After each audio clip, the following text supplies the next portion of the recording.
मुझे लगता है कि अगर शिक्षा सबको मिली होती, स्कूल से लेकर विश्वविद्यालय तक सबके लिए होते, तो इस देश में हमारे बहुजनों के बच्चे इतने तैयार होते कि आज इस सभागार में नौजवानों की भीड़ बुजुर्गों और अधेड़ लोगों से ज्यादा होती। हमारे बच्चे आज कहीं और हैं, और नई शिक्षा नीति के तहत अब इस देश में विश्वविद्यालय और स्कूली शिक्षा को पूरी तरह से तबाह कर दिया गया। और आज इस मंच, जो एक वैचारिक मंच है, जो एक मिशन का मंच है, वहां इस बात को पूरा पुख्ता तरीके से उठाने की जरूरत है।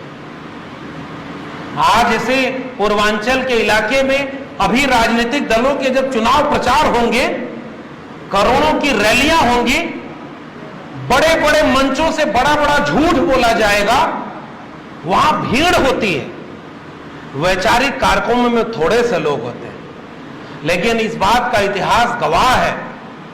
बाबा साहब तो एक थे ना, महात्मा फूले उस जमाने में एक थे ना, जिन्होंने घर से बगावत की कि मुझे दलित पिछड़े बच्चों को पढ़ाना है, मुझे इस पूरे इलाके से पाखंड को दूर करना है। आज हम उन्हें याद करते हैं। 200 साल बाद, 300 साल बाद, महात्मा कबीर तक जाएं तो 700 साल बाद, और तथागत बुद्ध तक जाएं तो हजारों साल बाद हम उन्हें याद करते हैं। वो लोग भी तो एक व्यक्ति थे ना, जो व्यक्ति से निकलकर विचार बन गए। और आज भी हम कहते हैं कि हमें बुद्ध का भारत बनाना है, हमें कबीर रैदास के सपनों का भारत बनाना है, फूले अंबेडकर पेरियार लोहिया कांशीराम के सपनों का भारत बनाना है, जिन्होंने बाम सेब का नाम दिया था। ठाकुर बाभन बनिया छोड़, बाकी सब हैं DS4। भाई ये तो तेवर था। आज हम कह रहे हैं तथागत बुद्ध के नारे बहुजन से हम सफर शुरू करते हैं और चले जाते हैं सर्वजन पर। समाजवाद की पृष्ठभूमि में दलित पिछड़े किसान कामगार जातियों की बात थी ना, और वो समाजवाद कहां चला गया। तो आज तो जरूरत इस बात की है कि सच को लोगों के बीच बचाया जाए, और चुनाव की वो लाखों की भीड़ करोड़ों रुपए खर्च करके जो जुटाई जाएगी, मैं कहता हूं उससे ताकत ज्यादा इस छोटे से समुदाय में है, क्योंकि इनके पास विचार है, इनके पास दूरदृष्टि है, इनके पास स्वप्न है। उनके पास क्या है, वो तो भीड़ है, और जमहूरियत में भीड़ का बड़ा महत्व हो गया है। लेकिन मैं तो अभी इस मंच पर आकर के ऊर्जावान महसूस करता हूं कि ऐसे लोग जब पूर्वांचल में इस तरह से काम कर रहे हैं, तो ये वही पूर्वांचल की जमीन है जहां कभी हिंदू मुस्लिम के नाम पर दंगा नहीं होने की कोशिश कर, दंगे की कोशिश की गई। इसी मऊ गाजीपुर के इलाके में खूब कोशिश की गई, लेकिन कभी यहां के लोगों में नफरत नहीं थी, क्योंकि यहां के लोगों को यह बात पता थी, बेशक वो बाम सेब से ना जुड़े हो, बैकवर्ड माइनॉरिटी जो एम्प्लॉइज एसोसिएशन है, अगर सारे लोग उससे जुड़े नहीं हैं, लेकिन ये मानवर कांशीराम की जमीन तो है, लोहिया की जमीन तो है, यहां सांप्रदायिकता नहीं थी, और आज यहां पर सांप्रदायिक जहर बोया जा रहा है। किसके लिए? दलित पिछड़े आदिवासी घरों के नौजवानों के लिए बोया जा रहा है, क्योंकि उनके घर का बच्चा अगर वो अमित शाह का बेटा है तो जय शाह बन करके करोड़ों रुपए की कंपनी एक साल में खड़ी कर लेगा, BCCI का चेयरमैन बन जाएगा। तो ये अमित शाह के बेटे को क्यों नहीं चिंता है कि हिंदू धर्म खतरे में, उसको बचाने जाना है। ये तमाम लोग जो नेता बने बैठे हैं, अंबानी और अडानी, ये सारे लोग किसके घरों के लोग? इनके लिए हिंदू धर्म खतरे में नहीं होता है।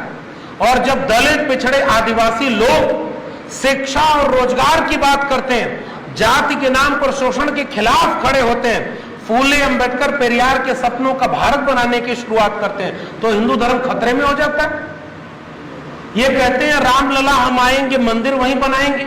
हमारे पुरखों ने मंदिर की लड़ाई नहीं लड़ी थी, हमारे पुरखों ने स्कूल से लेकर विश्वविद्यालय की लड़ाई लड़ी, हमारे पुरखों ने आत्मसम्मान स्वाभिमान की लड़ाई लड़ी। हम तो पेरियार की विरासत के लोग हैं, उन्होंने आत्मसम्मान आंदोलन खड़ा किया। अच्छा आप लोग बताइए, आप लोगों के घरों के आसपास अनगिनत मंदिर हैं कि नहीं है? ढेर सारे मंदिर हैं, गांव-गांव सड़क चौराहे मंदिर बने हुए हैं। अगर उन मंदिरों से दलित पिछड़े आदिवासी घरों के बच्चों का कल्याण होना था तो आज तक हो जाना चाहिए था। आज भी सबसे ज्यादा गरीब किन तबके के लोग हैं?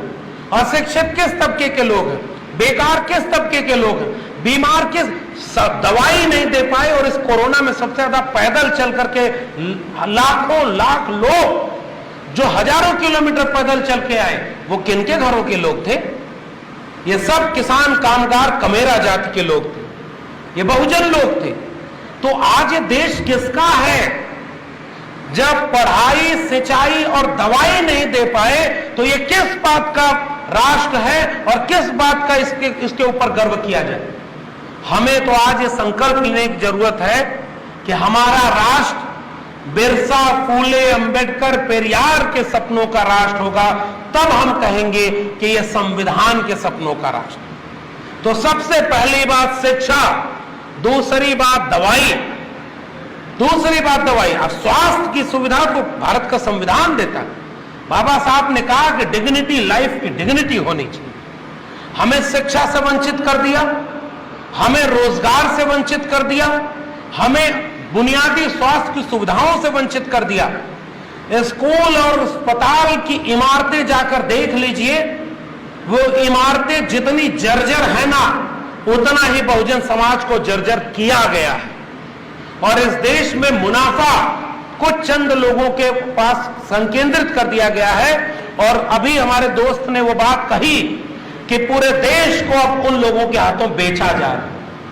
तो ये जो जितने दलित, पिछड़े, आदिवासी नेता हैं, ये निजीकरण के खिलाफ इस देश में आंदोलन क्यों नहीं कर रहे?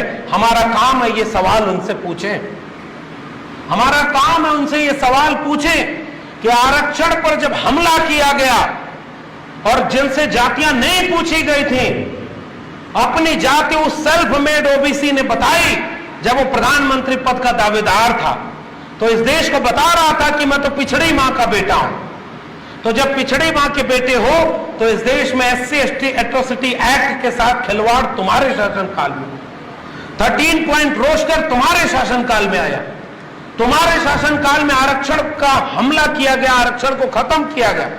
और अब पूरे देश को उसने नारा दिया था कि वो बेच रहे हैं भारत को, मैं चैन से कैसे सो जाऊं, सौगंध मुझे इस मिट्टी की, मैं देश नहीं बिकने दूंगा। और एक एक करके उसने पूरा देश अपने दोस्तों के हाथ बेच दिया। और पूरा देश बेचने के बाद आरक्षण कहां बचेगा, क्योंकि निजी क्षेत्र में आरक्षण तो दिया नहीं। तो ये जो खुद को पिछड़ा बताया था, जिसको राष्ट्रपति बनाने के बाद प्रेस कॉन्फ्रेंस करके उनकी जाति बताते हो कि हमने एक दलित व्यक्ति को राष्ट्रपति बना दिया, किसने पूछा था तुमसे वो जाति बताने के? अब तुम बताते हो कि 27 ओबीसी, 12 SC/ST को हमने मंत्री बना दिया। अरे तो हिम्मत है तो पहले क्यों नहीं बताया कि अगर 50 मिनिस्टर थे तो उसमें से 45 ब्राह्मण मिनिस्टर बनाया था? क्यों नहीं बताया पहले? यानी आपको झूठ बोला जाएगा कि देखिए आपके लोगों को हमने सत्ता में भागीदारी दी। तो हमारे भाई ने बिल्कुल ठीक कहा कि अगर वो हमारे लोग हैं तो बहन बेटियों के बलात्कार पर, हाथरस पर क्यों नहीं बोले, निजीकरण पर क्यों नहीं बोलते, आरक्षण को खत्म किया जा रहा है क्यों नहीं बोलते? ऐसा इसलिए हुआ क्योंकि मान्यवर कांशीराम की सबसे ज्यादा इज्जत जिस बात के लिए करता हूं, उन्होंने मिशन का काम किया था। और बामसेव सामाजिक सांस्कृतिक आंदोलन का संगठन, राजनीति तो इसका बाई प्रोडक्ट है। और अब क्या हो गया है कि हमने मान लिया है कि राजनीति ही सब कुछ है। जब राजनीति को सब कुछ मान लेंगे, राजनीति बहुत बड़ी चीज है, वहां एक सिग्नेचर से इस उत्तर प्रदेश के लाखों लाख लोगों को रहने के लिए घर मिल जाता है, एक सिग्नेचर से फेलोशिप मिल जाती है आपके बच्चों को। मैं दिल्ली विश्वविद्यालय में पढ़ा था, वहां फेलोशिप नहीं मिलती। हमारे घरों के बच्चे जब जाते हैं तो उनकी जाति पूछ करके उनसे इंटरव्यू में नंबर कम दिया जाता है, उनको रिसर्च करने के लिए एडवाइजर नहीं मिलता, जाति के नाम पर भेदभाव किया जाता है। और वहां भी जाकर के कहते हैं कि अगर मान लीजिए पूरे विभाग में एक प्रोफेसर ओबीसी है, एक दलित है, और कोई बच्चा आया एडमिशन लेने, तो उससे कहते हैं कि अच्छा तुम दलित हो, तुम तो फलाने के पास जाओ, तुम ओबीसी हो, तुम उनके पास जाओ। यही विश्वविद्यालय आपने बनाया है, ये मनुस्मृति के सपनों का है विश्वविद्यालय। हमें बाबा साहब अंबेडकर के सपनों के संविधान का विश्वविद्यालय और स्कूल चाहिए था, वो नहीं बना। तो ये बात मैं कह के जा रहा हूं कि बाबा साहब के सपनों का भारत ये था कि समाज को इतना ताकतवर बनाइए कि आपका समाज अगर नेता बिक जाए, नेता मिशन और आंदोलन के काम से किनारे हो जाए, तो समाज नया नेता पैदा कर दे। नेता के गुलाम क्यों हो? लेकिन हम समाज को आंदोलित करने में, हम समाज को जागरूक करने में कई बार चूक। और बुद्धिजीवी तबके, मैं तो अपने को बुद्धिजीवी नहीं मानता, अभी तो हम लोग पढ़ रहे हैं, सीख रहे हैं, लेकिन इस समाज में बाबा साहब ने एक ख्वाब दिया था, पे बैक टू सोसाइटी। अगर हमारे पास पैसा है और उस पैसे का एक हिस्सा समाज के काम में नहीं लग रहा है, और हमने आरक्षण का लाभ लिया है, हमने बिरसा फुले अंबेडकर के मेहनत से जो देश बना है उसका लाभ लिया है, तो हम तो दगाबाजी कर रहे हैं अपने समाज से। मैं प्रोफेसर बन करके वहां बैठ जाऊं और मोटी तनख्वाह पाऊं और चापलूसी करूं कि अगली बार मुझे वाइस चांसलर बना दो। मैं तो अभी टेम्परेरी प्रोफेसर हूं। मैं चाहूं तो कहूं कि आरएसएस इस देश और दुनिया का सबसे अच्छा संगठन है, तो मुझे परमानेंट कर देंगे। मैं अगर उनकी तारीफ के कसीदे पढ़ूं कि हिंदू खतरे में है, हिंदू राष्ट्र भारत को बनना चाहिए, तो मुझे वाइस चांसलर बना देंगे। लेकिन वो प्रोफेसरी और वाइस चांसलरी किस काम की कि मैं अपने समाज के आगे आकर के उनसे आंख में आंख डाल करके बात भी न कर सकूं? किस बात की वो प्रोफेसरी होगी? किस बात का मैं वाइस चांसलर होगा? मुझे तो इनके आंखें सामने आकर के जब लोग कहते हैं कि हम आपका यूट्यूब चैनल सुनते हैं, सामाजिक न्याय की पाठशाला में सुनते हैं कि आपने शिवदयाल सिंह चौरसिया पर एक वीडियो बनाई है, और पिछड़े तबके के लोगों के बीच जाकर मैं कहता हूं कि वो लोग शिवदयाल सिंह चौरसिया को क्यों भूल गए। चौधरी छोटू राम का जिक्र हमारे दोस्त कर रहे थे, उन्होंने कितना अच्छा शब्द दिया है, कमेरा जाति के लोगों बस दो काम कर लो, अपना दुश्मन पहचान लो और बोलना सीख लो। भूल गए लोग चौधरी छोटू राम, और चौधरी छोटू राम के वंशज हिंदू बन गए। वो जाट गुर्जर जातियां, हमारे तमाम जातियां छत्री बन गई। हमारे बाबू जगदेव प्रसाद ने, हमारे रामस्वरूप वर्मा जी ने हमें क्या कहा था कि हम श्रमजीवी लोग हैं, और 90% श्रमजीवी लोगों के शोषण 10% परजीवी लोग करते हैं। और आज हमें कुर्सी पानी है तो हम कहते हैं कि परजीवी अगर हमें वोट दे देगा तो हम 22 में उत्तर प्रदेश में सरकार बना लेंगे। अरे 90% कमेरा श्रमजीवियों का वोट लेने में अगर आप नाकाम हो गए तो आप किस बात की राजनीति कर रहे हैं? ये 90% आपकी जनता थी, आपकी जनता आपसे नाराज हो गई क्योंकि आपने उनको भरोसा नहीं जीतने में सफलता हासिल की।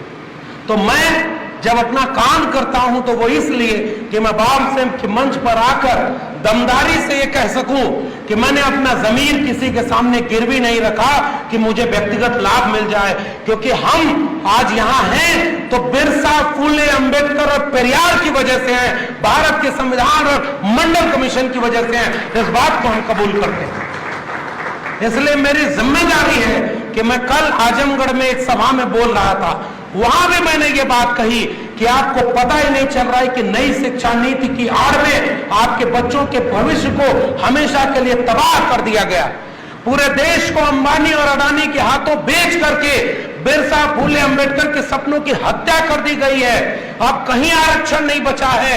आने वाली पीढ़ियां हमसे पूछेंगी कि हमारी शिक्षा बेच दी, हमारा रोजगार बेच दिया, हमारी जमीन किसानों की बेच दी, मजदूरों के ऐसे प्रावधान बना दिए कि मजदूर तो व्यवसायी का गुलाम बन गया है। तो न खेती बची, न किसानी बची, न शिक्षा बची, न दवाई बची, न रोजगार बचा।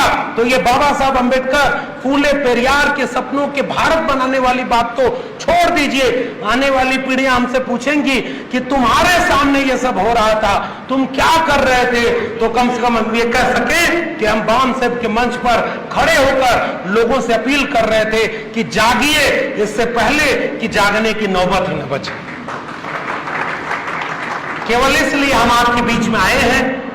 हमारी आवाज थोड़ी है, इस मंच पर थोड़े से लोग हैं, लेकिन फिर से मैं कह रहा हूं, भीड़ कभी भी वैचारिक आंदोलन में नहीं आती। वैचारिक आंदोलन में अगर एक व्यक्ति भी रीढ़ से तन कर खड़ा है तो वो लाखों की भीड़ पर भारी पड़ेगा। इसलिए आप उस तेवर के लोग हैं। अपने गांव में चलिए, मैं भी चलूंगा, मैं इसीलिए आया, मैं अमूमन बचता था, मेरी नौकरी छीन लेंगे, वो कहेंगे कि तुम कहां जाके भाषण दे रहे हो, और वो हिंदू धर्म के खिलाफ। अरे काहे का हिंदू धर्म? अगर पिछड़े वर्ग के लोग हिंदू थे तो 2020 में देश के 48 केंद्रीय विश्वविद्यालयों में केवल 9 प्रोफेसर ओबीसी के क्यों हैं? जज ओबीसी दलित के क्यों नहीं हैं? व्यवसायी क्यों नहीं है? अंबानी अडानी हमारे घरों में क्यों नहीं पैदा हुए? अगर सब हिंदू थे तो हमारा हक किसने छीना? तुम्हारी लक्ष्मी की देवी अगर धन की देवी थी तो दलित पिछड़े और अति पिछड़े के घरों में धन क्यों नहीं आया? अगर सरस्वती विद्या की देवी थी तो सरस्वती ने दलित पिछड़े आदिवासी बच्चों की शिक्षा का इंतजाम क्यों नहीं किया? ये झूठ बोलते हो, ये कोई हिंदू धर्म हमारा नहीं है। हम सब किसान, कामगार, कमेरा जाति के लोग हैं, श्रमजीवी जाति के लोग हैं। हमें तुमने झूठ बोलकर केवल दंगा में इस्तेमाल किया है, मुसलमानों के खिलाफ इस्तेमाल किया है। आइए मुट्ठी बांधे और कहें कि पिछड़े वर्ग के लोगों से भी ये अपील करता हूं कि दलित बस्तियों के सामने खड़े हो जाओ कि पूरे गांव में एक भी दलित या अति पिछड़े के साथ कोई अन्याय नहीं होने देंगे। ये है आपकी जिम्मेदारी। अपने गांव के चौराहे पर खड़े होकर कहिए अपने इलाके में एक भी मुसलमान की लिंचिंग नहीं होने देंगे। यह है हमारी जिम्मेदारी। हमारे सपनों के भारत में मोहब्बत है और उसी मोहब्बत की वजह से मैं जाते जाते आपसे यही अपील कर रहा हूं कि हमारे पुर के शिक्षा के लिए लड़े, हमारे पुर के स्वाभिमान के लिए लड़े। अगर जाति जनगणना नहीं होती है तो इस देश में जनगणना नहीं होनी चाहिए, ये हम संकल्प लें। और जाति जनगणना क्यों? क्योंकि मैं तो कह रहा हूं दलितों और आदिवासियों की जनगणना होती है, लेकिन मैं तो गर्व से कह सकता हूं ना कि जब SC ST atrocity prevention act के खिलाफ जब छेड़खानी हुई तो इस देश का पिछड़ा समाज पहली बार दलित समाज के साथ सड़क पर खड़ा था। यह एक ताकत की बात थी। रोस्टर जब छीना गया, 13 पॉइंट रोस्टर आया तो दलित, पिछड़े, आदिवासी, पसमानदा एक साथ मुट्ठी बांध करके सड़कों पर खड़े होकर के 2 बार इस 56 इंच की सरकार को झुकने पर मजबूर किए, SC ST एट्रोसिटी एक्ट पर और 13 पॉइंट रोस्टर पर। यह हमारी ताकत। और उसके बाद जब नीट में ओबीसी आरक्षण नहीं था तो इस देश के दलितों ने आवाज उठाई कि ओबीसी को नीट में आरक्षण देना चाहिए। यह हमारा भारत। और आज मैं जाति जनगणना के सवाल पर बुलंदी से कह के जा रहा हूं कि जाति जनगणना का सवाल तो दलितों और आदिवासियों का नहीं है ना, उनकी तो गिनती होती है, लेकिन इस देश का एक जागरूक बाबा साहब को मानने वाला दलित आज आप कहीं भी उससे पूछ कर देखिएगा, वो कहेगा कि जाति जनगणना होनी चाहिए, हम उसके लिए लड़ रहे हैं। ये हमारी ताकत। जाति जनगणना के लिए बोलने वाले लोग सब लोग हैं और जाति जनगणना का मकसद केवल ये है, वो कह रहे हैं कि हम नहीं करेंगे जाति जनगणना, हम नहीं बताएंगे पिछड़ों की आबादी कितनी है, हम तो कह रहे हैं हम तुमसे कहेंगे आखिरी दम तक कि तुमको बताना पड़ेगा। अगर नहीं बताना है तो एक काम कर दो, इस देश में सवर्णों की आबादी कितनी है यही गिनती करा लो। कितने % सवर्ण है, कितने उनके पास शिक्षा है, कितना नौकरी है, कितना व्यवसाय है, कितना क्या है, और फिर ये पता चले कि 3% लोगों ने 90% इस देश को अपना कब्जा कर रखा है। सत्ता संसाधन में हिस्सेदारी कहां है हमारी? तो हमारे लोग शिक्षा के लिए लड़े, हमारे लोग जमीन के लिए लड़े, हमारे लोग किसानी के लिए लड़े, हमारे लोग आत्मसम्मान के लिए लड़े, अपने वजूद के लिए लड़े, और हम हिंदू धर्म के लिए लड़ेंगे? कदापि नहीं। हम बाबा साहब के संविधान और मंडल कमीशन की रिपोर्ट, मैं तो लोगों के बीच जाकर पूरे दिलेरी से कहता हूं कि बाबा साहब के संविधान ने हमें बोलने की ताकत दी और मंडल कमीशन की रिपोर्ट ने आंख दिखाने की हिम्मत दी। ये हमारी ताकत है। तो हमारे घरों में रामचरितमानस, गीता, बाइबिल को किनारे करने की जरूरत है, संविधान और मंडल कमीशन की रिपोर्ट को सामने रखने की जरूरत है। शिक्षा, रोजगार, व्यवसाय और इस देश की संपत्ति में हमारी हिस्सेदारी, ये हमारे सवाल हैं। इस पर बामसेफ लगातार लड़ रहा है। मैं इनके पिछले कार्यक्रम में हरियाणा में भी गया था और हमारे सम्मानित सर वहां पे थे। मैं बहुत खुशी और एहतराम के साथ कह रहा हूं कि आप सबको सैल्यूट कर रहा हूं कि आप वो लोग हैं जिनमें संभावना है राष्ट्रीय स्वयंसेवक संघ का विकल्प और उससे ज्यादा अच्छा विकल्प बनने की। बामसेफ के लोगों में वो ताकत है। बामसेफ एक सांस्कृतिक वैचारिक संगठन है और यह संगठन इस देश को एक वैचारिक दिशा दे सकता है। वो तोड़ने के लिए जब एकजुट हो सकते हैं तो हम जोड़ने के लिए एकजुट क्यों नहीं हो सकते? हम सब एक हैं, हम सब एक होकर के दलित, पिछड़े, आदिवासी, पसमांदा और महिलाओं को एकजुट करें। हमारे पुरखों ने इस देश को बनाया, हम इस देश को बचाएंगे, आने वाली पीढ़ियों को बताएंगे कि जब सब बर्बाद हो रहा था तो मऊ के कॉलेज में बैठ करके ये चिंता की जा रही थी कि बिरसा, फुले, अंबेडकर, पेरियार के सपनों को कैसे बचाना है। आपने मुझे आमंत्रित किया, बहुत बहुत धन्यवाद।